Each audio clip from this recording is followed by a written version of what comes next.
ni ramai tak tahu. 0.5 pun boleh lah. Tahu tak, sebenarnya simpan emas ni tak payah tunggu kaya dulu pun. 100 je dah boleh simpan emas dalam akaun JAP Public Gold. Lepas tu bila cukup je, jangan kata 1 gram, 0.5 gram pun boleh terus keluarkan secara fizikal. Kalau tak sabar nak pegang emas tu sendiri, so cukup je gram emas 0.5 gram, dah boleh dah pegang emas tu. Tapi kalau keluarkan 1 gram tu sebenarnya lagi berbaloi, sebab premium dia lebih jimat berbanding dengan yang 0.5 gram ni. Dulu cukup 1 gram ke 2 gram ke, nak keluarkan 4 keping 0.5 gram pun boleh. Ataupun nak bagi cukup sampai 5 gram, nak keluarkan 5 gram pun boleh.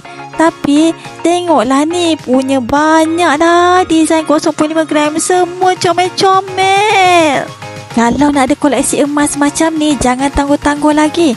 Cepat-cepat simpan je pejam mata 100 tiap-tiap bulan, simpan dalam akaun emas JAP. Lepas tu boleh keluarkan. Nak keluarkan 0.5 boleh, 1 gram boleh, suku dinar boleh, setengah dinar boleh, 1 dinar boleh, 5 gram boleh. Apa je yang kita nak, kita boleh keluarkan. Dengan syarat gram emas tu dah cukup. Klik pautan di bio ataupun caption untuk saya bantu dengan cara dan langkah yang terbaik buat anda.